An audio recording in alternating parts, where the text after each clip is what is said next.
Hey there, and welcome to the RedVeil Security channel. This is where we walk through how RedVeil works and help you get comfortable using the platform. Just in case you didn't know, we also have an entire document section with lots of really good articles on how to get going with the platform. Just head over to the main site and click the docs link to check it out. In this tutorial, we'll cover how to access and generate deliverables from a completed penetration test. RedVeil provides multiple report formats designed to support different audiences and use cases, from executive stakeholders to technical teams. To begin, navigate to the Reports tab in the left sidebar. This section contains all reports and deliverables generated for the project and serves as the central location for managing them. RedVeil is able to generate several report types.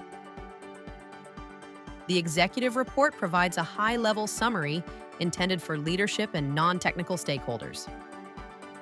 The technical report contains detailed vulnerability information designed for security and development teams. The full report combines both executive and technical content into a single comprehensive document. Additional deliverables include the letter of attestation, which formally documents the testing engagement, the issues export, which provides raw vulnerability data in CSV format, and the testing certificate, which serves as a publicly shareable verification document. The public testing certificate can only be generated once per project. If a certificate already exists, RedVeil will display a notification indicating that it cannot be recreated. The testing certificate is a formal verification document confirming that a penetration test was completed during a specific time frame. This certificate is intended for sharing with external parties such as clients, auditors, or compliance teams. To share a certificate, select Share next to the testing certificate.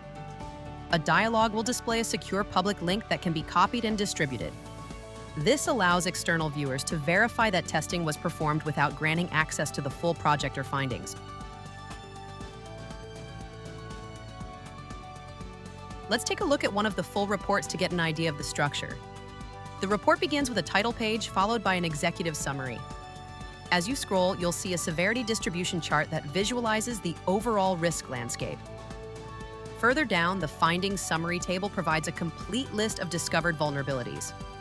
Each finding is then detailed in the findings details section, which includes descriptions, evidence, affected assets, impact analysis, and remediation recommendations.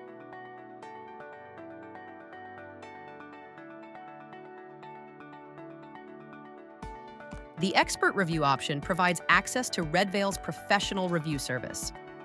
Selecting Expert Review displays the option for having a security professional validate findings and verify the accuracy of the penetration testing report.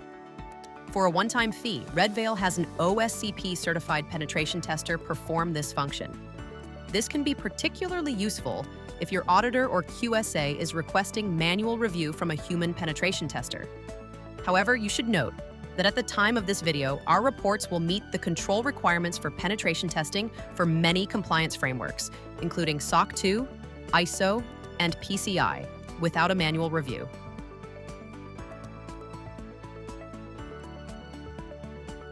Finally, you can narrow the view to show only executive reports, technical reports, attestations, or other specific deliverable types. This is helpful when multiple report versions exist and you need to locate a specific format quickly. This tutorial covered RedVeil's reporting system and showed how it provides flexible deliverables for every stakeholder. Whether you need executive summaries, detailed technical reports, compliance documentation, or raw data exports, all deliverables are generated from the same underlying findings and centrally managed within the report section. For additional walkthroughs and more content from us, you can check out the rest of the videos on this channel. See you in the next video!